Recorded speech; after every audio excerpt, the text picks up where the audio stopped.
What is something that is weighing on your mind that you may need advice on?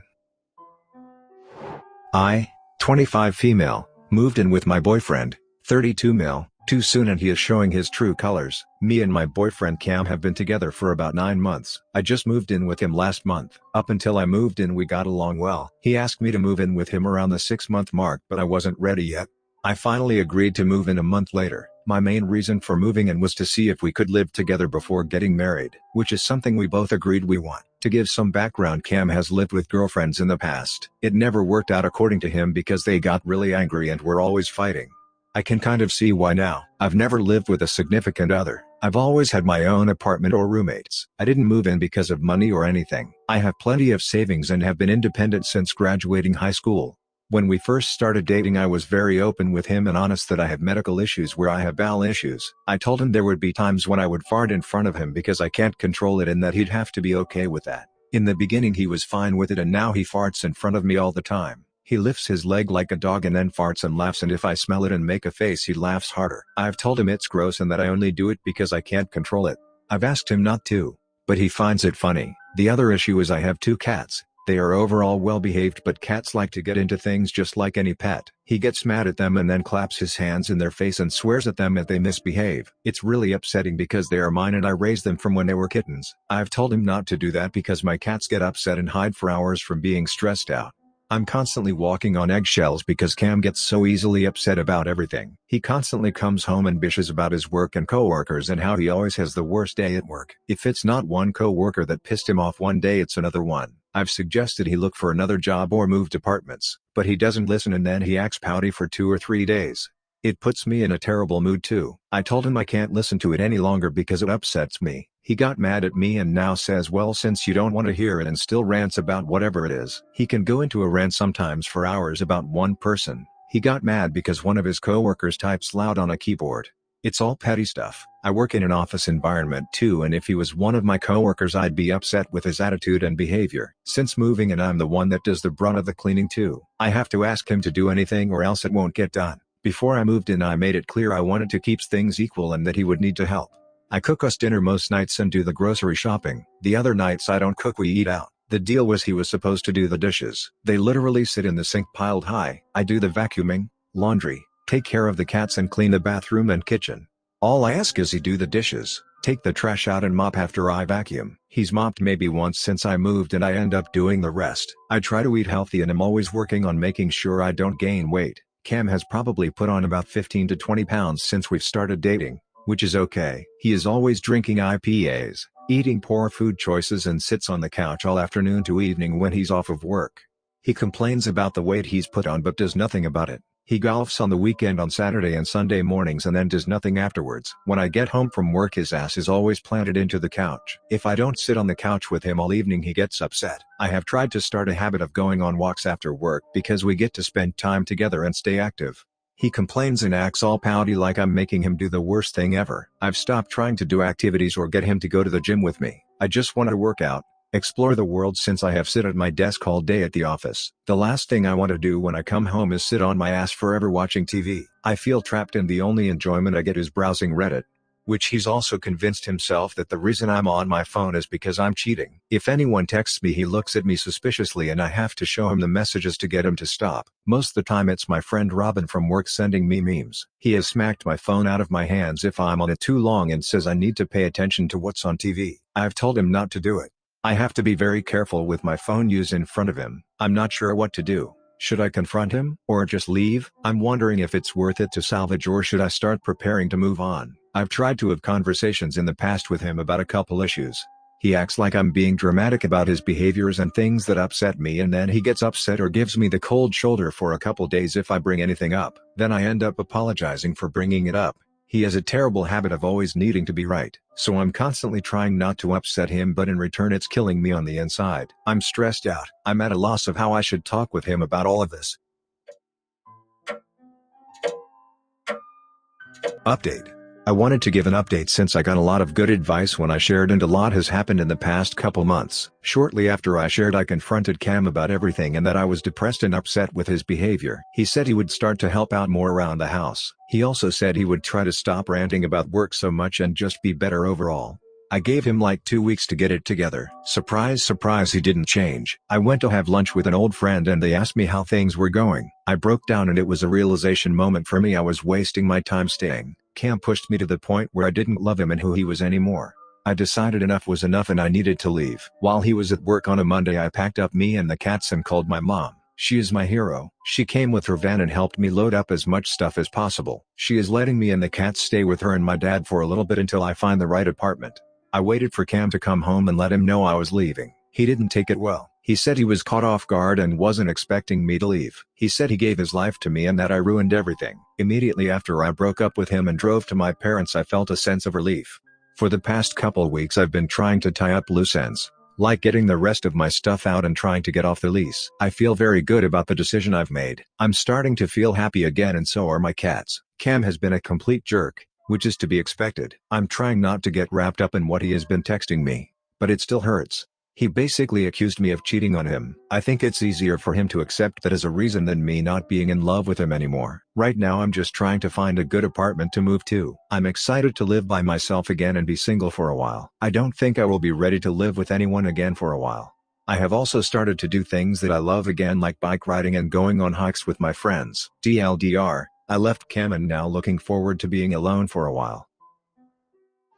Am I the unreasonable one for demanding that my sister-in-law not be allowed to bring her emotional support parrot to our wedding? I, 28 years old female, recently got engaged to my fiancé, Zach, 27 years old male. I get along really well with his family. Me and his mom have a lot in common and have even hung out a few times without him to grab lunch or coffee. Zach and I have been dating for around 3 years, and we spent a decent amount of time with his family since they live fairly close. He has one sister, Carrie, 35 years old female. Carrie has a small green parrot. I think he's too big to be a parakeet, who Carrie has registered as an emotional support animal for her anxiety and depression. I love animals, but he's completely out of control. He will try to bite anyone, but Carrie who gets too close, and will fly and attack mostly men's heads, to the point where I've heard stories from Zach of having to run out of the house to get away. There's also always screeching or repeating random words and weird coughing noises from him on Carrie's side of the phone while you're calling her. So, now in the present, Zach and I are trying to plan our wedding. It won't be until next summer at the very least, since everything's so uncertain right now. Carrie wanted to help us plan, since she has a degree in design and seemed really excited for us, and we were kind of lost on the planning, so we accepted. We were on FaceTime with Carrie and she cracked a joke about what Jimmy was going to wear. We laughed and moved on, but then she brought him up again when we were talking about hors d'oeuvres, saying how if we got these certain canapes she could safely feed some to Jimmy. At this point I was getting a little worried, and said something like, "Guess you can bring him one home." She was quiet for a second and then said I was under the impression that Jimmy was welcome at this event, and Zach started trying to explain how the wedding would be too overwhelming for Jimmy and how he wouldn't be safe there. Obviously not the actual reason, but he thought she'd understand more if he put it that way. She started sniffling and I could see her tearing up, and she started telling us in a shaky voice how she needed him there, and how we didn't understand what she went through. I got pissed and told her that we were allowed to not want a loud, psychotic bird at our wedding and that I wasn't convinced he even was a real support animal. I feel bad about the last part, but so many people abuse the support animal system. She hung up on us and has been telling Zach's whole family that we're horrible and mean for not accommodating her disabilities. Zach's family is split. Some think we're being totally unreasonable, but others have had bad personal experiences with Jimmy and understand our position. Honestly, I'd rather lose out on a few people attending the wedding rather than be strong-armed into letting someone bring their disruptive parrot. Am I the unreasonable one? My 21 years old male best friend, 20 years old female, found out that I have self-harm scars and has told our entire friendship group, 19 to 21. They are now excluding me from almost everything. The weather in my area is really nice at the moment, and as a result my friend group, 10 people, has organized a beach day this weekend. There have been multiple days over the years when my friends have organized to go to the beach, and I have never attended, but they still graciously invite me every time just so I don't feel as though I've been left out. The reason I don't go to these beach days is because I have hideous, very visible self-harm scars on my legs and arms that I am very self-conscious and embarrassed about, and are almost impossible to cover up in a way that won't draw attention to the fact that I'm clearly trying to hide something. I was recently talking to my best friend, Chloe, fake name, and the topic of the beach day came up. She asked if I was going, and I told her I wouldn't be. She asked why, and I just said I'm not really a fan of the beach, which is my usual response. Chloe then asked me what my real reason was for not coming. She questioned me relentlessly and eventually it got to the point where I just confessed to her that I have self-harm scars on my body, and I'd rather not let people see them. I don't really talk to Chloe about these kinds of things, so it came as a big shock to her. She said sorry and changed the topic almost immediately, and then the rest of the time we were together was really awkward. Flash forward to this week, and no one in my friend group except for one person is answering my messages. I don't expect people to message me back right away, but having 9 people not respond for days on end is quite unusual. Then this afternoon, I get a text message from Allie, fake name, the girl who organized the beach trip, that said, direct quote, "Hi. Me and some of the people in the group have been talking recently, and we'd rather that you didn't come to the beach party. Chloe told us about your scars, and while we will always be here to support you, we don't want to make anyone in the group uncomfortable, so we'd prefer if you sat this one out. Hope you understand. Have a lovely week 3. Aside from the fact that I didn't actually want to go to the beach, receiving this message really hurt. I feel hurt because Chloe betrayed my trust and just told my entire friend group something so incredibly personal that I have never revealed to anyone else as if it was nothing, and I feel like crap because my friends are embarrassed about me about something that I tried to hide from them because I feel so ashamed. I also recently found out that a large majority of them went out for lunch and I wasn't invited. This just makes it sting even more. Am I overreacting to this? What should I do here? I legitimately have nowhere to go. I have very few friends outside this group, and they're the ones who have kept me going all these years, and I feel like I suddenly don't have them anymore and I can't be myself around them. Any advice you have would be helpful. Update. So I thought I'd give you guys the update on my situation. It's sadly not the happy ending that I was hoping for. After I read all the advice on my original share, and responded to PMs and answered questions, I decided I'd message each friend individually to ask if the general consensus of the group was really what Ali said it was, with everyone being uncomfortable, and preferring that I didn't come to the beach. Through doing this, I sadly found out that Ali was telling the truth. Every single person in my friend group except for 2 said that my scars would make them uncomfortable at the beach. Keeping in mind, I never said I'd go to the beach, and they'd rather I didn't come. I told them all how much it hurt that they'd say this to me, and how upset I was that I was basically being abandoned by my friends, and that I didn't want to associate with them anymore because of how hurt I felt, and those messages were met with either no reply, or simply "I'm sorry, I don't know what you want me to do about that."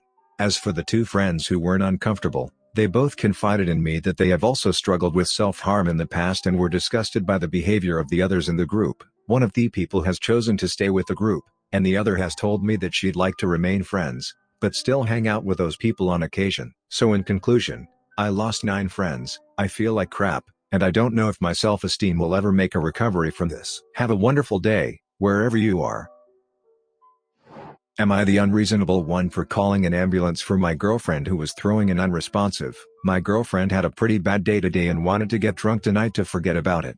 Well, she started with a 5-shot blue UV mixed drink, what she told me at the time, and then followed it up maybe 30 minutes later with a 3/4 shot blue UV mixed drink. Watched her do this. For the record, blue UV is a flavored vodka. Anyway, the night is going strong and we're all continuing to drink.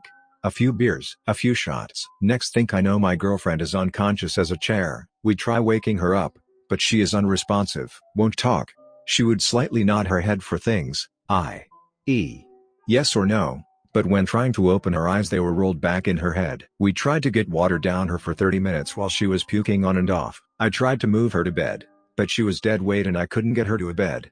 I ended up calling 911 and they took her to the hospital. This was around 10:30 p.m. They ended up discharging her at 1 a.m. and I Ubered to get her. I paid the deductible for her ER, but is worried because she doesn't know if she still has health insurance. Just graduated last weekend from college and unsure if on parents' health insurance. So she is not happy for the ambulance bill even though I paid for the ER, assuming her college picks up the rest.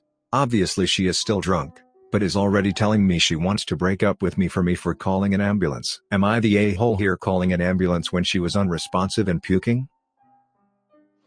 Am I the unreasonable one for telling my parents that my brother won't survive on his own? So I, 16 years old female, still live at home, obviously, but it's only about 2 years until I move out. I have 2 younger brothers, Jack 11, and Liam 5, and my parents don't get either of them to do anything around the house. I can understand with Liam, but I was 7 when I started doing things around the house. I couldn't even reach the sink at that point. Jack doesn't really do much, as in last week I taught him how to load a dishwasher and then he got angry about having to do it and stormed off to watch TV. I mentioned it to my parents and they told me that it's fine and to just do it myself. He was asked to clean his room because our cousins were coming over for Liam's birthday. He ended up screaming at Liam, calling him a ret road, that he's lazy, no one loves him, stupid, idiot. In the end Liam had to clean his and Jack's room and my parents bought Jack some chocolate for doing so well. I love my brothers, I really do. But Jack needs help. Today my parents were saying how well behaved Jack is, and how he is so helpful around the house. I ended up mentioning that he hasn't got a clue how to do anything, and that he couldn't even wipe his own ass until 2 years ago, which I know was quite assholish of me. But I couldn't listen to them constantly praise Jack for things he doesn't do. I told them that without me or them he'd be completely useless, or worse, dead within a month. They told me that I was an a-hole, that he is only 11, but I don't see how that makes a difference. He needs to learn these things. I was just trying to tell them that they need to teach him these important things, sooner rather than later. Am I unreasonable for telling my parents to stop complaining about money issues because they buy my brother whatever he wants? My younger brother, 13, has no limits. He buys everything he wants, spends $1,000 plus on for Fortnite, broke his Xbox and got a new one instantly. Now he's buying a $150 controller. Anyway, you get what I mean. Now you might think I'm jealous, but no, my parents also tell me to buy whatever I want most of the time. But honestly, seeing them complain about money all the time whenever they're in the same room makes me depressed and I don't want to burden my parents, so I don't buy anything. Anyway, today I got angry because my brother was buying another game online. And I told my mom, if you're fine with him getting him expensive things all the time, please stop complaining that you don't have any money. Also, my dad says stuff like, he goes to the grocery store, the bill is like $50 and he says that I can't afford all this stuff, 80% wear snacks, and makes me feel bad. But I don't understand why TF do you buy it then? Anyway, my mom is like, how dare you say that I don't buy this for my son, or I don't buy this really expensive jewelry for my sister's birthday, happened yesterday. I know it's normal to complain, but it's all the freaking time, and if I say anything about it or give recommendations on how to save, I'm being the a-hole. So yeah, my mom's mad at me for what I said and I'm just wondering, maybe I am the one who's wrong and I just don't realize it? Am I the unreasonable one for despising my dad and stepmom with a passion? So I'll keep this brief. My mom and dad have been together for 23 years and have been quite successful. They had me, 20 3 years into their marriage. My mom got diagnosed with cancer and it's been horrible. Well, apparently my dad didn't find it that bad because it turns out he was cheating with one of their tenants. She has 2 kids and is pregnant with my dad's. When I found out, I was furious and told my mom, which made her condition worse. They proceeded with divorce. It was lengthy and my mom got everything.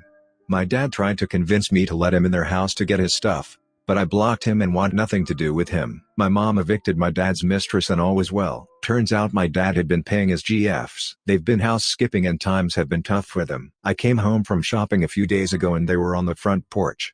My dad, his GF and her kids were all there. They asked for a place to stay and I told them get bent. In fairness, the house is large and can fit all of them. Do I care? No. I shoved my dad out of the way when he tried blocking the door and went in, and for the next few minutes they were banging until I threatened them with the police. Well, they were leaving and I was watching them from the top floor and I saw her slip and trip down the stairs. My dad called the ER and they came and took her, and I thought that was that until today when my dad came and yelled at me. He told me she miscarried and they have no money or a place to stay. I told him I don't care and he's dead to me and I couldn't care less about his GF's kids too. He stormed off and I got a call from my grand calling me a cruel loser and saying you killed my sibling. I just hung up, but my dad's side have been bombarding me and I've been called cruel by a few female friends. I am just wondering, am I the unreasonable one and should I help? Subscribe and turn on the notification bell for more stories delivered to you. Thanks for listening. See you later.